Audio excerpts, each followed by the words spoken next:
14 سال ہے اور 2 بیٹیاں ہیں جو اس سے چھوٹی ہیں، اور بیٹیوں میں سے ایک بیٹی جو ہے وہ ذہنی طور پر معذور ہے، یعنی اسپیشل پرسن ہے۔ اب جناب میں بات کر رہی ہوں رضوانہ کے حوالے سے، سنیے ذرا دھیان کے ساتھ کہ اپنے آپ کی تباہی کیسے کرتی ہیں یہ عورتیں۔ رضوانہ ٹک ٹاک بڑا استعمال کرتی تھی۔ رضوانہ کا ٹک ٹاک کے ذریعے سے ایک غیر لڑکے سے جس کا نام یاسر ہے اس کے ساتھ گپ شپ شروع ہوتی ہے، اور پھر جناب چیٹس، میسیجز، کالز، رابطے لمبے لمبے ہونے لگتے ہیں، گھنٹوں کالز پر بات ہونے لگتی ہے، اور پھر اس بات کا نہ بیٹے کو پتا ہے نہ شوہر کو پتا ہے، چھپ چھپا کے بیوی سب مینج کرتی ہے۔ کچھ عرصے کے بعد شوہر نے محسوس کیا کہ جب بھی کال کرتا ہوں نمبر بیزی، چکر کیا ہے اس کا۔ سٹارٹنگ میں تو اگنور کیا، اور پھر ایک دن آخر بیوی کو پوچھ لیا، جب کال کرتا ہوں تمہارا نمبر بہت بیزی جاتا ہے، خیر تو ہے؟ آگے سے ایسی کوئی مکار اور چلاک عورت ہے نا، آگے سے کہتی ہے کیا ہو گیا آپ کو، میں اپنے بھائی سے بات کر رہی تھی، کیا بھائی سے بھی بات نہیں کر سکتی؟ اوپر سے پڑ گئی ہے اس کو، فیاض نام ہے اس کے بھائی کا۔ کہتا ہے اچھا چلو صحیح ہے، فون بند کر دیتا ہے۔ اگلی کال سالے کو کرتا ہے، یعنی فیاض کو، کہتا ہے بھائی جان صرف اپنی بہن سے باتیں کرنی ہیں یا ہم سے بھی کرنی ہے؟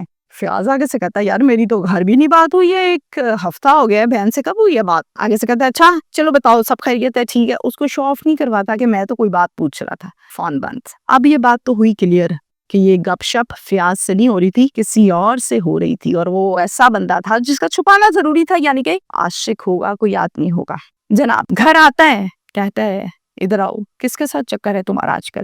کہتی کیا مطلب آپ کا اس بات کا؟ کہتا ہے تم بھائی سے بات تو کر نہیں رہی تھی، مجھے تم نے پاگل بنا دیا کہ میں بھائی سے بات کر رہی ہوں۔ بھائی سے بات نہیں کر رہی تھی تم، جس سے کر رہی تھی اس کا نام بتاؤ۔ کہتی نہیں کوئی نہیں۔ اس کے بعد دے دڑا در 1 2 3 4 پٹائی لگائی، تو پھر جناب اس نے بتا دیا کہ کس سے بات کر رہی تھی، ساری بات بتائی۔ ساری بات سننے کے بعد یہ کہتا ہے بات سنو، بنتی تو اب طلاق ہے لیکن میں تمہیں طلاق نہیں دے رہا، اس لیے نہیں کہ مجھے تم سے بڑی محبت ہے، تم بہت تیز مار خان ہو، اس لیے کہ میرے بچوں کی ماں ہو اور میں اپنے بچوں کو ڈسٹرب نہیں کرنا چاہتا، اولاد کے صدقے تمہیں اس غلطی کی معافی دے رہا ہوں، آئندہ اگر میں نے سن لیا وہ حال کروں گا تمہارا، پورا لاہور دیکھے گا۔ کہتی ہے ٹھیک ہے، آپ یہ بات کسی سے نہ شیئر کرنا، کسی کو بتانا نہیں۔ کہتے ٹھیک ہے، یہ بات یہیں پہ ختم، تمہارے بھائی کو بھی نہیں بتاؤں گا لیکن دوبارہ نہ ہو۔ کہتی اوکے۔ اب ساتھ ہی اس سے موبائل لے لیتا ہے اور اپنے پاس رکھ لیتا ہے، کہتا ہے موبائل پر پابندی ہے اور باہر بھی نہیں جانا۔ اوکے، اب یہاں پر آپ سب کو لگ رہا ہوگا کہ موبائل بھی لے لیا، رابطے بھی ختم ہو گئے، پتہ بھی چل گیا، ٹھیک ہے سدھر جائے گی۔ نہیں،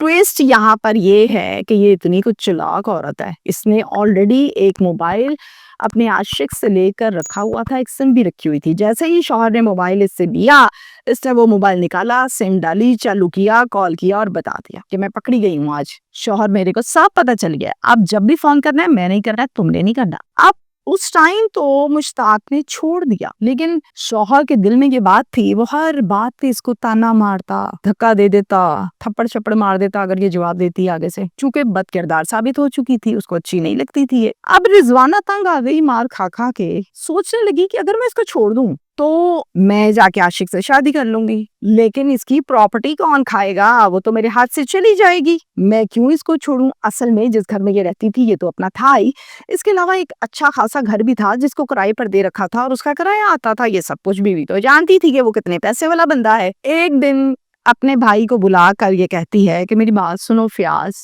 میں تنگ آ گئی ہوں مار کھا کھا کے، اب میری بات سو گئی ہے، تم اور میں مل کر اس کو سائڈ پہ لگاتے ہیں، اس عمر میں کتنی اور مار کھاؤں، یہ سائڈ پہ لگ جائے گا، اس کی پراپرٹی یقیناً میں بیوی ہوں تو میں ہی وارث ہوں، مجھے ملے گی تو میں اس میں سے تمہیں بھی برابر کا حصہ دوں گی، تم میرا ساتھ دو۔ کیا بنتا تھا یہاں پر؟ بنتا تو یہ تھا کہ فیاض پہلے دیتا 2 تھپڑ اور اس کے بعد کہتا خبردار یہ حرکت کی، اور پھر اپنے بہنوئی کے کان کھڑے کرتا، اگر تو بات کرتا جائز۔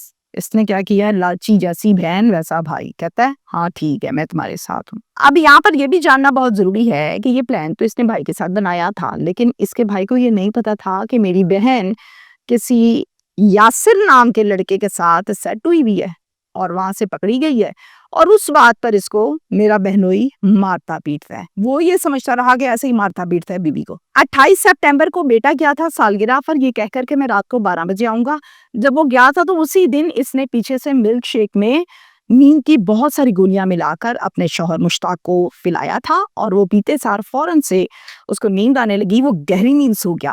پلان بھائی سے بنایا ہوا تھا، فوراً بھائی کو کال کی، بھائی آ گیا اور آ کر اس نے تکیہ اس کے منہ پر زور سے رکھ دیا۔ اب جب اس نے تکیہ منہ پر رکھا تو زیادہ دیر یہ ہلا جلا نہیں، زیادہ مزاحمت نہیں کی، اس نے بے سدھ ہو گیا۔ بیوی نے دونوں ٹانگیں پکڑ کے رکھی تب تک جب تک اس کا ہلنا بند نہیں ہوا، تڑپنا بند نہیں ہوا۔ توبہ استغفار، مجھ سے بعض اوقات الفاظ ادا نہیں ہوتے کہ کیا کیا حرکتیں کرتی ہیں یہ عورتیں۔ خیر جب ہلنا تڑپنا بند ہو گیا، اس نے ٹانگیں چھوڑ دی، چیک کیا، ہاں مر گیا، اچھے سے مر گیا۔ بھائی کو کہا ٹھیک ہے تو جا اب، اور بھائی فوراً واپس چلا گیا۔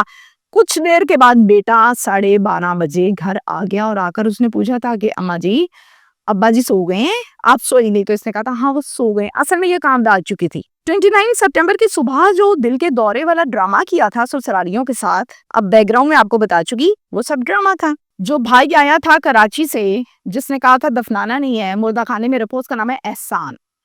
اب احسان گھر تو نہیں آیا تھا، نہ اسپتال گیا، تو احسان گیا تھا تھانے میں جا کر اس نے بتایا تھا پولیس کو وہ راز کی بات جس پر پولیس ایگری ہوئی تھی کہ ہاں تو واقعی اسی بیوی نے کی ہے۔ پہلے تو پولیس کہہ رہی تھی کہ آپ تو الزام لگا رہے ہیں، ثابت کریں اس بات کو۔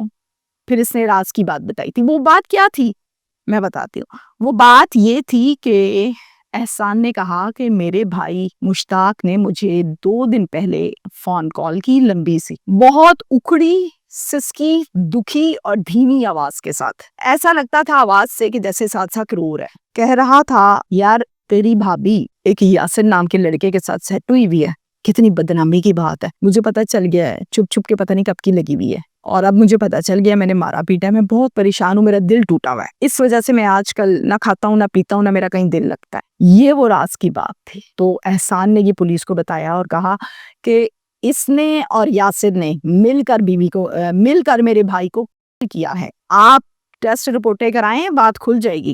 پولیس نے کہا ہاں ٹھیک ہے، ہمارا بھائی تو کبھی دل کا مریض تھا ہی نہیں، دل کا دورہ کہاں سے پڑ گیا اس کو۔ پولیس نے کہا ٹھیک ہو گیا۔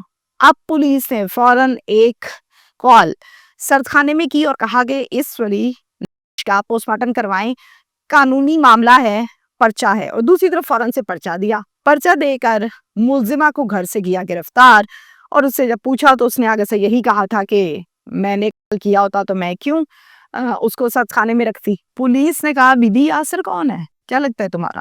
یہ کہنے کی دیر تھی کہ منہ کھلے کا کھلا رہ گیا کہ گیم تو کھل چکی۔ اب یہاں پر جو بھائی ہے رضوانہ کا، فیاض، جس نے اس کو مارنے میں پورا ساتھ دیا تھا، اس کو پولیس نے گرفتار کر لیا ہے، اس سے بھی تفتیش جاری ہے، اور ملزمہ اقبال جرم کر چکی۔ تیسرا کردار اس عاشق کا یعنی کہ یاسر کا، جس کے ساتھ گپ شپ ہوتی تھی اور اس سے شادی کرنے کا موڈ بھی تھا، اب وہ اس میں شامل ہے نہیں ہے۔ اس نے کا مشورہ دیا تھا نہیں دیا تھا، یا اس کو پتا تھا یا نہیں پتا تھا کہ یہ کر رہی ہے اپنے خاوند کو، یہ تفتیش بھی باقی ہے جس پر کام جاری ہے۔ وہ جتنا بھی انوالو ہوگا، اس کا جتنا بھی کردار ہوگا، اس حساب سے پولیس کا یہ کہنا ہے کہ ہم اس پر بھی دفاع لگائیں گے اور اپنی طرف سے پوری کوشش کریں گے کہ اس کو بھی کیفری کردار تک پہنچایا جائے۔ کیس میرا ہوا کلوز، اتنی ہی بات تھی۔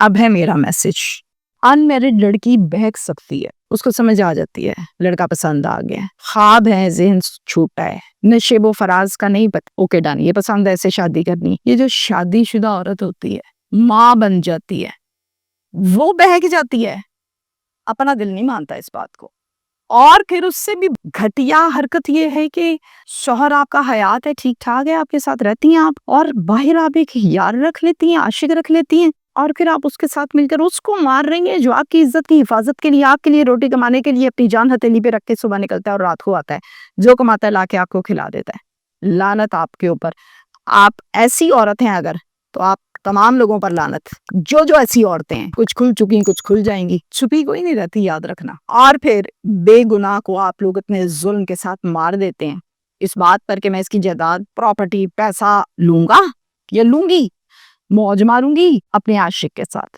موج نہیں لگتی، کسی کے لیے کھڈا کھودتے ہیں تو اگر اس میں اسی دن نہیں گرتے تو اگلے دن گر جاتے ہیں، گرتے ضرور ہیں۔ یہ پراپرٹی آپ کو تو نہ ملی، البتہ جیل آپ کو ضرور مل گئی، اور آپ کے عاشق کو بھی جیل مل گئی۔ اب وہ خواب جو آپ لوگوں نے بیٹھ کے فونوں پر سیٹ کیے تھے گندے، وہ آپ لوگ جیل میں پورے کر لینا۔